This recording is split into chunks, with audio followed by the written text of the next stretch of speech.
राधे राधे दोस्तों, हमारे चैनल चतुर्वेदी ज्ञान ज्योति में आपका हार्दिक स्वागत है। आप सब कैसे हैं यह बताने के लिए कमेंट बॉक्स में जय श्री राधे जरूर लिखें। राधे रानी की कृपा से आपका सब मंगल होगा। दोस्तों, हमारे हिंदू सनातन धर्म में चतुर्मास का विशेष महत्व है। हिंदू पंचांग के अनुसार चतुर्मास आषाढ़ मास के शुक्ल पक्षी एकादशी यानी देवशयनी एकादशी से शुरू होकर कार्तिक मास की शुक्ल पक्ष की एकादशी यानी देवउठनी एकादशी तिथि तक रहता है। चतुर्मास की शुरुआत देवशयनी एकादशी से होता है। धार्मिक मान्यताओं के अनुसार इस एकादशी से भगवान विष्णु विश्राम अवस्था में जाते हैं, इसीलिए 4 महीने सभी मांगलिक कार्यों पर रोक रहती है। देवउठनी एकादशी से विष्णु भगवान का शयन काल पूरा होने के बाद भगवान क्षीर सागर से निकलकर पुनः सृष्टि का संचालन करते हैं। दोस्तों, चतुर्मास में भगवान विष्णु का शयन काल होता है। इस दौरान भगवान विष्णु योग निद्रा में रहते हैं, इसलिए इन 4 माह के दौरान विवाह, यज्ञोपवीत, मुंडन आदि मांगलिक कार्य वर्जित रहते हैं। इस दौरान घर का निर्माण, गृह प्रवेश, उग्र देवता की प्रतिष्ठा, नवीन दुकान का उद्घाटन, वाहनों का क्रय विक्रय किया जा सकता है। चतुर्मास का महत्व जैन और बौद्ध धर्म में भी माना जाता है। चतुर्मास के दौरान जैन मुनि भ्रमण बंद करके एक ही स्थान पर निवास करते हैं। दोस्तों, धर्म शास्त्रों के अनुसार सृष्टि के संचालन का कार्य भगवान विष्णु जी के हाथ में रहता है, लेकिन उनके शयन काल के में चले जाने के कारण सृष्टि के संचालन का कार्यभार भगवान शिव और उनके परिवार पर आ जाता है। इसलिए चतुर्मास में भगवान शिव और उनके परिवार से जुड़े व्रत त्योहार आदि मनाए जाते हैं, जैसे कि सावन का पूरा महीना भगवान शिव को समर्पित रहता है। इसमें श्रद्धालु 1 माह उपवास रखते हैं, बाल दाढ़ी नहीं कटवाते। शिव मंदिरों में विशेष पूजा अभिषेक आदि संपन्न किए जाते हैं। इसके बाद भादव माह में 10 दिनों तक भगवान श्री गणेश जी का जन्मोत्सव मनाया जाता है। इसके बाद अश्विन माह में देवी दुर्गा की आराधना, सर्दिया नवरात्रि मनाई जाती है।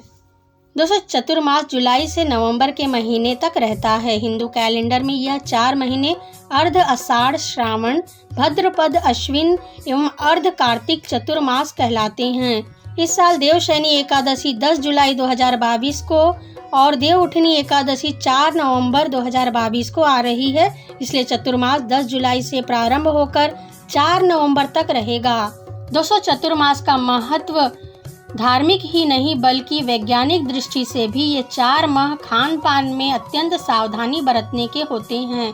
ये 4 माह बारिश के होते हैं। इस समय हवा में नमी काफी बढ़ जाती है, जिसके कारण बैक्टीरिया, कीड़े, जीव जंतु आदि बड़ी संख्या में पनपते हैं। सब्जियों में, जल में बैक्टीरिया पनपने लगते हैं। खासकर पत्तेदार सब्जियों में कीड़े आदि ज्यादा लगते हैं, इसलिए इन 4 महीने में पत्तेदार सब्जी आदि खाने की मनाही रहती है। इस दौरान शरीर की पाचन शक्ति भी कमजोर होती है, इसलिए संतुलित और हल्का सुपाच्य भोजन करने की सलाह दी जाती है। दोस्तों, चतुर्मास में इन चीजों का सेवन ना करें। ये सभी चीजें आप चतुर्मास में उपयोग ना करें। चतुर्मास में दूध, शक्कर, दही, तेल, बैगन, पत्तेदार सब्जियां, नमकीन या मसालेदार भोजन, मिठाई, सुपारी, मांस और मदिरा का सेवन नहीं किया जाता। दोस्तों, श्रावण में पत्तेदार सब्जियां यथा पालक, साग इत्यादि, भाद्रपद मास में दही, अश्विन में दूध और कार्तिक में प्याज, लहसुन और उड़द दाल आदि का त्याग कर दिया जाता है। दोस्तों, दूसरे शब्दों में कहें तो इन दिनों में मांगलिक कार्य वर्जित होते हैं और धार्मिक कार्य किए जाते हैं।